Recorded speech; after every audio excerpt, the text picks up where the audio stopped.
Kayak bocil-bocil yang kagak ngerti, yang kayak faggot lu faggot gitu. Tapi nggak tahu artinya. Sebenarnya gue tuh gak terlalu suka ngomongin LGBTQ karena menurut gue namanya ngomongin topik ini tuh sangat sensitif dan sangat berat. Yeah, it's very taboo. I took her then, and I take him now as the same.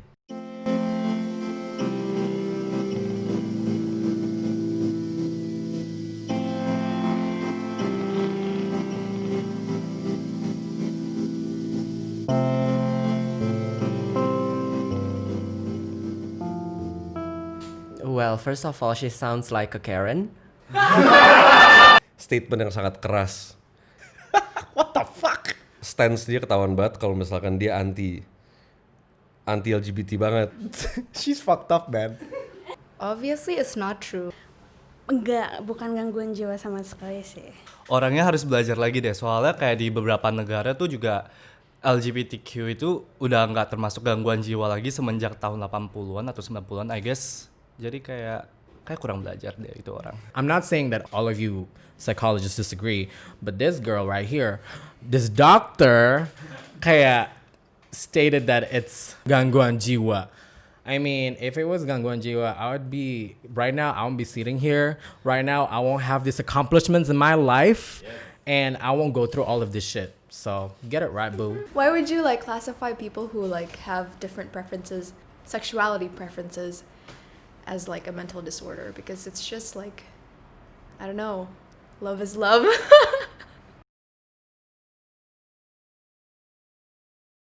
From my experience since high school, gue gak tau sih, mungkin kayak my environment was kind of like, I was like kind of privileged mungkin ya, to have not received any sorts of bullying.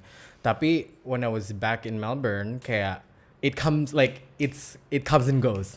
Kayak gampang banget for people to say fag, you gay ass, apa gitu, terus kayak faggot, itu tuh gampang banget. Tapi then when I got back to Jakarta, terus kayak gue di global, and then I meet you guys, terus kayak dikit banget yang namanya diskriminasi, dikit banget yang namanya catcalling. Ada some catcalling, but like I know they don't mean it, kayak it's just untuk joke around aja gitu.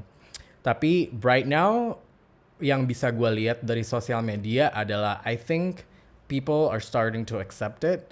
People are starting to see it from different angles.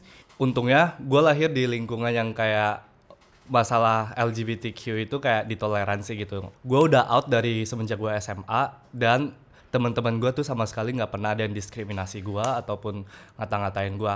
I mean, gue nggak tahu ya kalau misalnya itu ada di belakang, mereka ngatain di belakang gue atau gimana. Cuma so far so good. Cuma kayak kalau misalnya gue lihat di tempat-tempat lain, misalkan kayak di tempat yang kayak Aceh gitu, menurut gue masih parah sih. Udah mulai banyak sih sebenarnya orang-orang yang membuka bahwa mereka tuh LGBT. Dan nggak tahu kalau misalkan gue perhatiin di antara teman-teman gue yang masih umurannya masih milenial lah bisa dibilang, kita sebenarnya udah lebih open sih terhadap LGBTQ.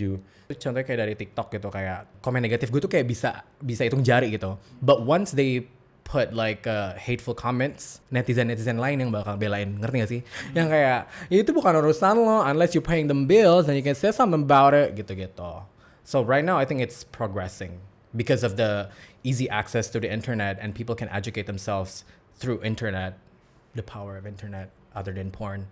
I know that it's like very taboo and like very controversial, especially like when talking about it like with the older generation. Kayak gue nggak mau main kayak kita kan whatever like millennials, Gen Z and whatever, we have like a generational gap, but it does play a role. You know, just like our parents' generation itu beda banget, dan sometimes you just have to be careful. I feel like there are two sides of the coin. Like ya udah, kayak kalau kita udah tahu like it's just maybe like a generational gap, then like ya udah kalau ngomong sama orang mereka ya we just have to be like a little more sensitive. But like as long as we know what our values are and like sesama generasi kita kayak welcoming, then like it's fine lah. Like what can we do?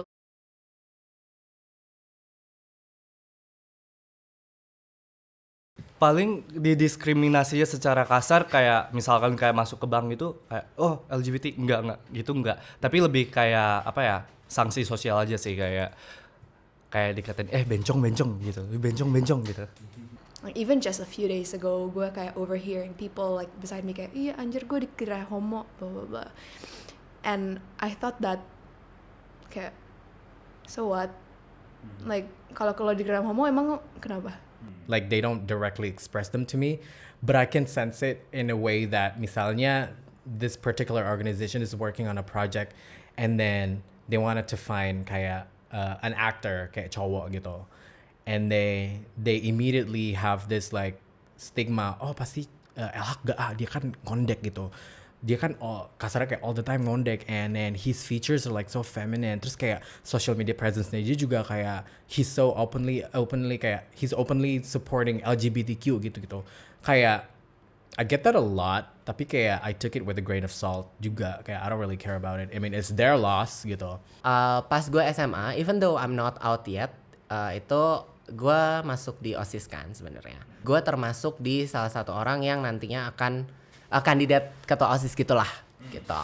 Nah, mayoritas guru itu pada bilang bahwa let's not put Oi in karena we are afraid that he's not the kind of representation we want for our school.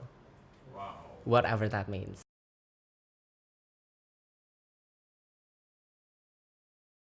Gue cuman pernah tinggal di negara lain 3,5 tahun UK. Differencesnya they celebrate, kalau di sini di oppress. I consider kayak di Indonesia itu kita sebagai LGBTQ itu kayak masih lucky gitu loh, karena masih belum ada yang separah kayak misalkan kayak di beberapa negara di Afrika itu kalau misal lu ketahuan LGBTQ, lu itu langsung kayak kena death penalty gitu loh. Kalau misalnya di Indo kan palingan ya cuma kayak kena sanksi sosial gitu. Palingan paling parah-parah juga kayak di NAD gitu, dihukum cambuk kan. Gitu sih.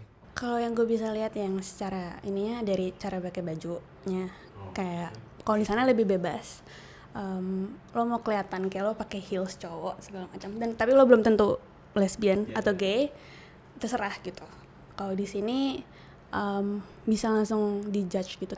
The US now they have like a written rule that people should not discriminate people based on kayak certain things, including their gender preference. Kalau di Indo yang kayak lucunya hal itu masih belum ada. Well kayak it's funny because like in the US they have it, and it means that kayak people are paying attention and they want to like acknowledge all of those people and like treat them equally. Menurut gue Indonesia is nothing yet, but we're progressing.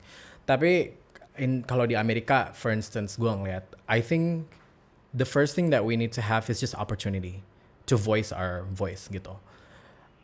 People there are like kayak they're so driven to what they believe in kan. Sampai kayak misalnya ada these organizations yang kayak kalau di sini tuh misalnya kayak Arus Pelangi lah atau apa that supports LGBT.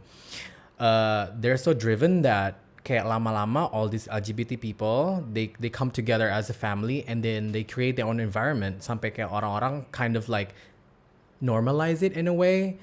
Jadi and then after that comes an opportunity for other people to have the same, to maksudnya the LGBT people ya, to have the same opportunity as the others gitu. I feel like it's too easy as well to say we're behind, karena sebenarnya kayak like same-sex marriage is only legalized in the US juga very recently.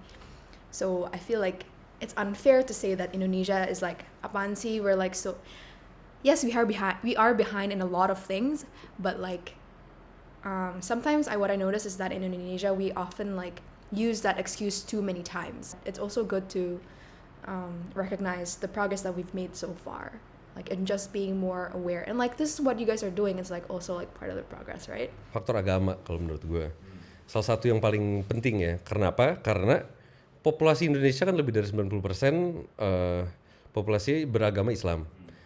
Dan bukan Islam doang sih, hampir semua agama sebenarnya itu menentang LGBTQ. Karena kalau menurut agama, gue tuh selalu mikir bahwa orang-orang yang frontline agama banget tuh pasti akan bilang Tuhan tuh menciptakan Adam dan Hawa, bukan Adam dan Adam, gitu loh. Dan itu tuh berat sebenarnya.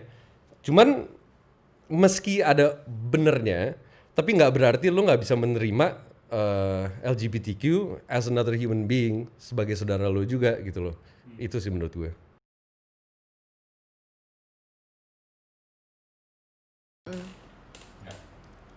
separation of state and church forever.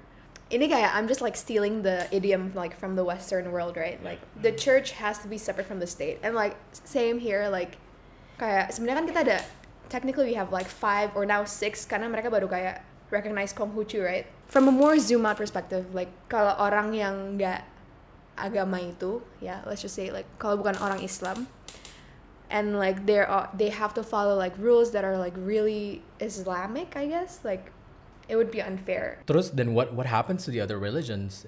What happens to the other people that are not Muslims gitu? Ya tadi Brian apa tadi yang lo bilang? Agama itu hubungan antara individu dengan penciptanya, sedangkan hukum negara kan hukum yang mengatur kayak sesama warga negara gitu loh. Bitch stole my answer. Kayak yang tadi Brian juga bilang, religion is basically your relationship with God. Dan itu ngomongnya your, bukan you all. Itu sebuah hal yang seharusnya nggak disamain sih sebenarnya. Kenapa? Karena hukum agama sama hukum kepemerintahan itu tuh dua hal yang berbeda dan tujuannya pun juga berbeda. Meski ada beberapa unsur yang harus lo ambil, tapi nggak bisa selevel lah, gitu loh kalau menurut gue.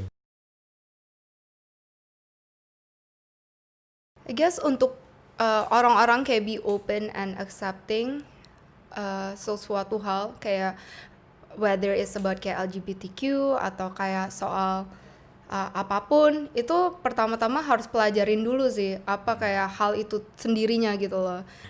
Gabungin apa yang mereka pelajarin di agama sama apa yang udah zaman globalisasi ini, harus bisa menyesuaikan, harus bisa lebih fleksibel. Balik lagi pendidikan terus agama. Pertama-tama kayak kita dukung itu hak kaum LGBT di Indonesia dulu, hak-haknya jangan didiskriminasi, jangan diapapun, biarkan mereka hidup seperti yang mereka mau. Yang kedua, gue nggak tahu kayak kalian udah mulai sadar atau enggak, tapi banyak platform-platform di media sosial gitu yang mulai ngedukung hak-hak LGBT gitu. Kayak contohnya misalkan kayak TikTok gitu.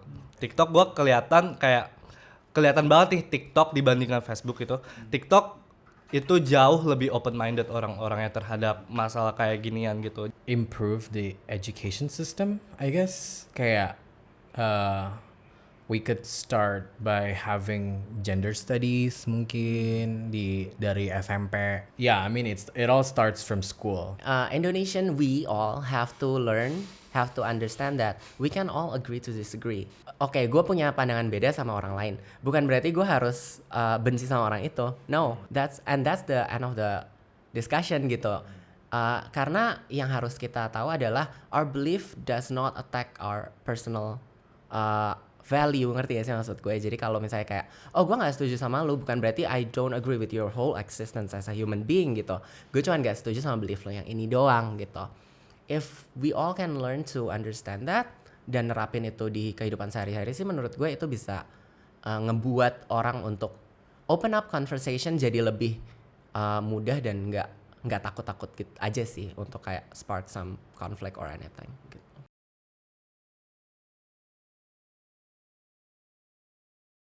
Okay, stop being nosy first of all. Ditahan kali ya kalau misalnya mau kayak misalnya mau kayak jadi netizen gitu untuk komen gitu. Orang Indonesia tuh suka banget ngulikin masalah orang lain. Kepo banget. Dipikir dulu, jadi diproses dulu. Masuk ke hidup orang lain. Lu kayak kenapa sih men? Lu santai aja gitu loh.